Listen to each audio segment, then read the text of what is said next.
تو حضرت حمزہ رضی اللہ تعالیٰ عنہ نے جو آپ صلی اللہ علیہ وسلم کی سب سے پہلی داعیہ تھی حضرت صوبیہ، ان کا دودھ پیا تھا، اور آپ صلی اللہ علیہ وسلم نے حضرت صوبیہ کا کچھ دن تک دودھ پیا تھا. تو اس طرح حضرت حمزہ اور حضور پاک صلی اللہ علیہ وسلم رضائی بھائی ہو گئے تھے. حضرت حمزہ رضی اللہ تعالیٰ عنہ شکار سے واپس آ رہے تھے اور کعبے میں جا رہے تھے، کیونکہ ان کی عادت تھی کہ جب بھی وہ شکار سے واپس ہوتے تو گھر جانے سے پہلے وہ کعبہ کا طواف کیا کرتے تھے، اور وہاں قریش کے جو بڑے بڑے پڑھاری اور سردار لوگ موجود ہوتے تھے ان سے ملا کرتے تھے، بات چیت کیا کرتے تھے. حضرت حمزہ رضی اللہ تعالیٰ عنہ کی کنیت ابو عمارہ بھی تھی، یعنی ان کا دوسرا نام ابو عمارہ بھی تھا. چنانچہ حضرت حمزہ رضی اللہ تعالیٰ عنہ جب وادی کے قریب پہنچے تو اس باندی نے چلا کر کہا، اے ابو عمارہ، کیا تم لوگوں میں سے شرافت اور خودداری بالکل ختم ہو گئی ہے؟ یہاں تک کہ قبیلے بنی مخزوم کے بدماش لوگ تمہارے بھتیجے محمد کو تکلیفیں پہنچاتے ہیں اور تم کو اس کی کوئی پرواہ نہیں. حضرت حمزہ رضی اللہ تعالیٰ نے جب یہ سنا تو چلتے چلتے رک گئے اور باندی سے پوچھا، کیا کہہ رہی ہو جدان کی باندی؟ صاف صاف کہو. تو باندی نے کہا، تمہیں کیا معلوم ابو جہل نے ابھی تمہارے بھتیجے کے ساتھ کتنا گندا اور کتنا برا برتاؤ کیا. ابھی وہ یہاں سے گزر رہے تھے تو ابو جہل نے انہیں گالیاں دی، مٹی پھینکی، گوبر پھینکا اور پتھر مارا، یہاں تک کہ تمہارے بھتیجے کا خون نکلنے لگا. انہیں بہت اس نے ستایا. حضرت حمزہ کو بڑا غصہ آیا. انہوں نے پوچھا، جو تم کہہ رہی ہو کیا تم نے خود دیکھا ہے؟ تو باندی نے جواب دیا، ہاں ہاں میں نے خود دیکھا ہے جو ابو جہل نے تمہارے بھتیجے محمد کے ساتھ کیا، میں نے خود دیکھا اور اپنی کانوں سے سنا بھی ہے. یہ سن کر حضرت حمزہ رضی اللہ تعالیٰ عنہ جوش، غضب اور غصے سے بھر گئے اور وہاں سے اس نیت سے سیدھا کعبہ پہنچے کہ ابو جہل کا سامنا ہوگا تو اس کی اچھی خاصی مرمت کر دیں گے. آج وہ اپنی عادت کے مطابق نہ کسی کے پاس ٹھہرے، نہ کسی کو سلام کیا، سیدھا ابو جہل کے سر پر جا کر کھڑے ہو گئے جو اپنے آدمیوں کے ساتھ، اپنے دوستوں کے ساتھ بیٹھا ہوا تھا. حضرت حمزہ رضی اللہ تعالیٰ اتنے غصے میں تھے کہ انہوں نے جاتے ہی اپنے کمان سے اس کے سر پر اتنی زور سے مارا کہ اس کا سر پھٹ گیا اور خون بہہ کر اس کا چہرہ لال ہو گیا، سرخ ہو گیا. حضرت حمزہ رضی اللہ تعالیٰ نے غضبناک ہو کر ابو جہل سے کہا، تو میرے بھتیجے کو گالیاں دیتا ہے، پتھر مارتا ہے، بدسلوکی کرتا ہے، جبکہ وہ تیرے حق میں اپنی زبان بند رکھتا ہے، تجھے کچھ نہیں کہتا، اور تو اس کو تکلیف دیتا ہے جو تجھے بھلائی کی طرف اور سچائی کی طرف بلاتا ہے. چونکہ حضرت حمزہ رضی اللہ تعالیٰ عنہ بارو شخصیت والے آدمی تھے، اسی طرح ان کا غصہ بھی انتہائی ڈراؤنا اور خوفناک تھا، کیونکہ وہ مکہ کے بڑے پہلوانوں میں سے ایک تھے. ابو جہل بھی ان سے ڈرتا تھا. ابو جہل نے جب حضرت حمزہ رضی اللہ تعالیٰ عنہ کو اتنا غصے میں دیکھا تو اپنی صفائی پیش کرنے لگا اور حضرت حمزہ سے کہا کہ بات یہ ہے حمزہ کہ تمہارا بھتیجا محمد ہم لوگوں کو پاگل کہتا ہے، بے عقل کہتا ہے، ہمارے خداؤں کو گالیاں دیتا ہے، ہمارے باپ دادا کے بتائے ہوئے راستوں کے خلاف چلتا ہے، یہاں تک کہ اس نے ہمارے غلام اور باندیوں کو ہم سے بیزار کر دیا. حضرت حمزہ رضی اللہ تعالیٰ عنہ نے کہا کہ تم سے زیادہ بے وقوف اور بے عقل کون ہوگا کہ تم نے خدا تعالیٰ کے بجائے تم پتھروں کو پوجتے ہو. آج میں اعلان کرتا ہوں اور گواہ رہو کہ آج سے میں اپنے بھتیجے کے ساتھ ہوں، اسی کے دین پر چلوں گا اور اسی کے دین پر مروں گا. تم سے جو بن پڑتا ہے وہ کر لو، میں تمہارے مقابلے کے لیے تیار ہوں. یہ سن کر بنی مخزوم کے لوگ اور ابو جہل کے خاندان والے غصے میں آ گئے. وہ سوال کرنے لگے کہ حمزہ تم بھی اب بے دین ہو گئے، تم نے بھی اپنے باپ دادا کے مذہب کو چھوڑ کر تمہارے بھتیجے کا نیا مذہب قبول کر لیا ہے؟ حضرت حمزہ رضی اللہ تعالیٰ نے جواب دیا کہ ہاں میں نے قبول کیا ہے، مجھے اسے روکنے والا کون ہے؟ وہ سامنے آئے. میں نے اس سچائی کو پا لیا ہے اور میں گواہی دیتا ہوں کہ وہ خدا کا رسول ہے، وہ جو کچھ کہتا ہے وہ بالکل سچ ہے، اور میں خدا کی قسم کھاتا ہوں کہ میں اب میرے بھتیجے کو کبھی نہیں چھوڑوں گا. اگر تم لوگ سچے ہو تو میرے فیصلے کو روک کر دکھاؤ. ابو جہل نے جب حضرت حمزہ کو اتنا غصے میں دیکھا تو وہ بھی ڈر گیا.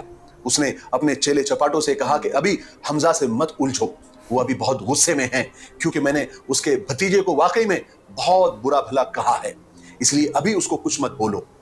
لیکن حضرت حمزہ رضی اللہ تعالیٰ نے سینکڑوں آدمیوں کے مجمع میں اپنے ایمان کے قبول کرنے کا اعلان کر دیا تھا اور صاف صاف یہ کہہ دیا تھا کہ انہوں نے رسول پاک صلی اللہ علیہ وسلم کے دین کو اختیار کر لیا ہے. اس زمانے میں رسول پاک صلی اللہ علیہ وسلم حضرت ارقم کے مکان پر یعنی دار ارقم میں تشریف فرما ہوا کرتے تھے. حضرت حمزہ ابو جہل کو سزا دینے کے بعد سیدھے رسول پاک صلی اللہ علیہ وسلم کی خدمت میں پہنچے اور پہنچتے ہی کہا کہ بھتیجے اب تم خوش ہو جاؤ، آج میں نے تمہارا ابو جہل سے بدلہ لے لیا ہے۔ یہ سن کر آپ صلی اللہ علیہ وسلم نے فرمایا کہ چچا جان مجھے اس سے کیا خوشی ہوگی، بدلہ لینے سے مجھے خوشی نہیں ہوتی، میری خوشی تو اس میں ہے کہ آپ اس سچے دین کی پیروی کریں اور آپ پتھروں کو اور پتھروں کی عبادت کرنا آپ چھوڑ دیں۔ یہ پہلا موقع تھا جب آپ صلی اللہ علیہ وسلم نے براہ راست ڈائریکٹ حضرت حمزہ رضی اللہ تعالیٰ عنہ اپنے چچا کو اسلام کی طرف بلایا تھا۔ اگرچہ حضرت حمزہ رضی اللہ تعالیٰ عنہ قریش کے مجمع کے سامنے غصے میں اسلام کا اعلان کر کے آئے تھے، مگر وہ سچ نہیں تھا، وہ صرف نمائشی اعلان تھا۔ اس لیے اب جب حضور نے دعوت دی تو یہ سن کر حضرت حمزہ رضی اللہ تعالیٰ عنہ الجھن میں پڑ گئے، کشمکش میں پڑ گئے۔ وہ سوچنے لگے اب کرے تو کیا کرے، اس لیے اسی ادھیڑ بن میں حضرت حمزہ رضی اللہ تعالیٰ عنہ بغیر کوئی جواب دیے گھر واپس چلے گئے۔ لیکن حضرت حمزہ رضی اللہ تعالیٰ عنہ رات بھر جاگتے جاگتے بڑی بے چینی کے اندر بنا پلک جھپکائے آپ نے پوری رات گزاری، تمام رات دعا کرتے رہے کہ خدا انہیں سیدھا راستہ دکھائے اور سچائی کے راستے پر چلنے کی توفیق عطا فرمائے۔ پھر صبح ہوئی تو حضرت حمزہ رضی اللہ تعالیٰ عنہ نے محسوس کیا کہ ان کے دل کے تمام شکوک و شبہات یعنی جتنے شک اور جتنے ڈاؤٹس تھے سب کلیئر ہو گئے اور ان کا دل اسلام کی روشنی اور یقین سے جگمگا گیا ہے۔ صبح ہوتے ہی وہ اپنے بھتیجے سرکار دو عالم صلی اللہ علیہ وسلم کی خدمت میں حاضر ہوئے اور اللہ اور اس کے رسول کی شہادت دے کر اپنے مسلمان ہونے کا اقرار کیا اور عہد کیا کہ میں ہمیشہ رسول اللہ صلی اللہ علیہ وسلم اور اسلام کی مدد کرتا رہوں گا۔ حضرت حمزہ رضی اللہ تعالیٰ عنہ کا اسلام قبول کرنا یہ نبوت کے 6 سال کا واقعہ تھا۔ حضرت حمزہ رضی اللہ تعالیٰ عنہ کے اسلام قبول کر لینے سے سب سے بڑا فائدہ یہ ہوا کہ مشرکین مکہ نے یعنی مکہ والوں نے جو اسلام کے راستے میں بہت سارے کانٹے بچھائے رکھے تھے ان میں سے تو بہت سارے ایسے ہی دور ہو گئے، اور آپ صلی اللہ علیہ وسلم تو اپنے چچا حضرت حمزہ کے اسلام لانے سے بہت خوش تھے، کیونکہ قریش کے سب سے زیادہ بہادر اور طاقتور اور محبوب شخص اب اسلام کی آغوش میں اسلام کی گود میں آ چکے تھے۔ کیونکہ حضرت حمزہ رضی اللہ تعالیٰ کی شخصیت اور پرسنالٹی بہت زبردست تھی، بہت حسین و جمیل تھے، بہت خوبصورت تھے، چوڑی پیشانی، درمیانہ قد یعنی ایوریج ہائٹ، چھریرا بدن، گول بازو، چوڑی کلائیاں، شعر و شاعری یعنی پوئٹری، شمشیر زنی یعنی تلوار بازی، تیر اندازی اور پہلوانی کا تو بچپن سے بہت زیادہ شوق تھا۔ سیر و سیاحت یعنی گھومنا پھرنا، شکار کرنا، گھوڑ سواری کرنا یہ ان کا پسندیدہ مشغلہ یعنی ان کے ہابیز تھے۔ ان کے اور بہت سارے بہادری کے زبردست واقعات ہیں، وہ ہم آنے والے ویڈیو میں ضرور سنیں گے۔ آپ صلی اللہ علیہ وسلم نے حضرت حمزہ رضی اللہ تعالیٰ عنہ کے لیے خوب دعائیں کی کہ اللہ انہیں اسلام پر ثابت قدم رہنے کی توفیق عطا فرما، اور ساتھ ہی ساتھ ابو جہل کے لیے بھی دعائیں کی۔ ہائے قربان جائیے رسول پاک صلی اللہ علیہ وسلم پر اور ایسے نبی پر جس کے ہم امتی ہیں، جو ان کا سگا دشمن تھا، اسلام کا سب سے بڑا دشمن تھا، جو آپ صلی اللہ علیہ وسلم کو تکلیف دینے کا کوئی موقع ہاتھ سے جانے نہیں دیتا تھا، جو آپ کو گالیاں بکتا تھا، پتھر مارتا تھا، آپ کا خون نکالتا تھا، جب آپ سجدے میں جاتے تھے تو میلا ڈال۔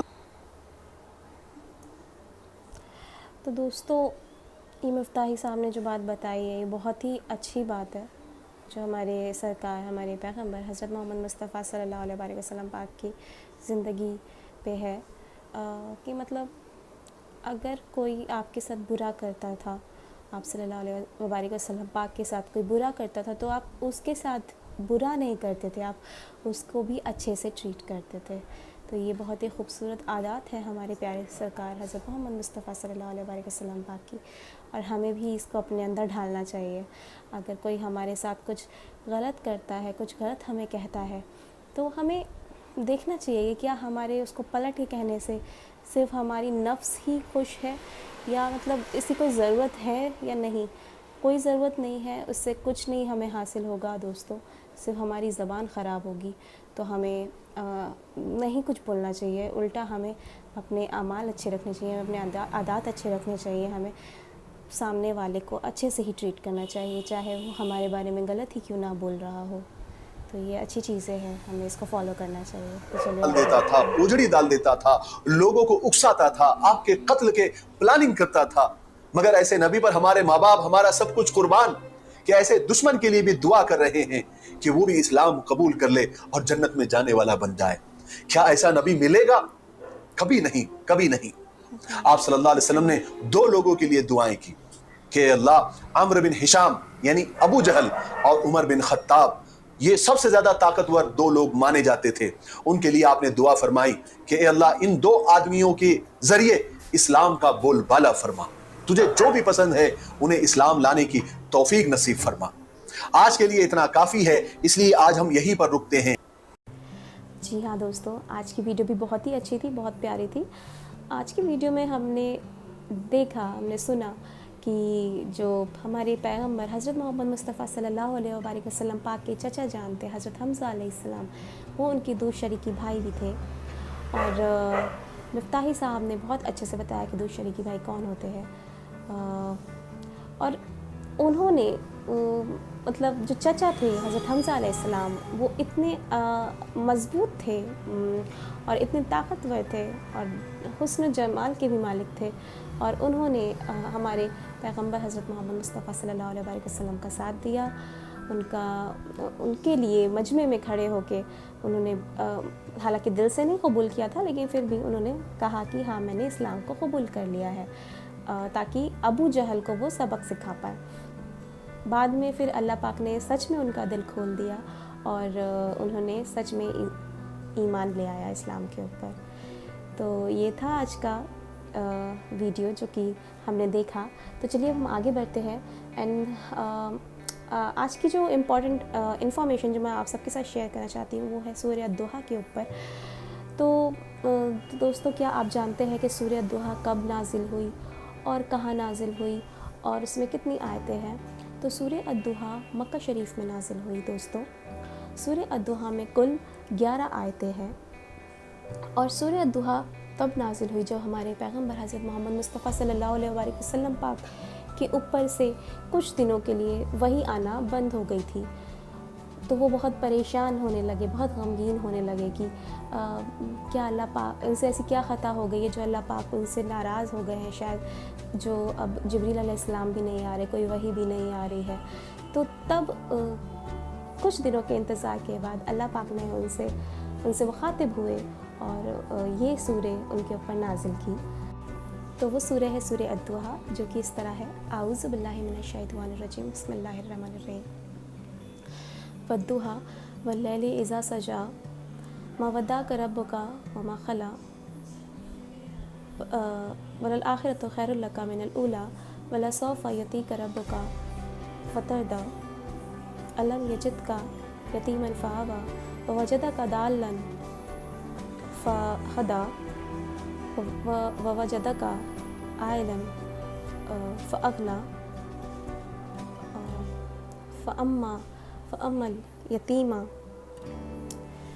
اليتیم فلا تقہر وأما السائل فلا تنہر وأما بنعمت ربک فحدث. تو چلیے ہم آگے بڑھتے ہیں. اور اگر آپ کو ہماری آج کی ویڈیو اچھی لگی ہو تو اس کو لائک، شیئر اینڈ سبسکرائب کرنا نہ بھولیں. اینڈ انشاءاللہ تعالی ہم جلدی ملیں گے اپنی نیکسٹ ویڈیو میں، which will be our reaction video on life of our beloved prophet Muhammad Mustafa صلی اللہ علیہ وآلہ وسلم پاک پارٹ 25. تو تب تک کے لیے دعاؤں میں یاد رکھیے اور ہمارے چینل کو لائک، شیئر اینڈ سبسکرائب کرتے رہیے. اینڈ انشاءاللہ تعالی پھر ملیں گے. تب تک کے لیے اللہ حافظ، فی امان اللہ. السلام علیکم ورحمۃ اللہ وبرکاتہ.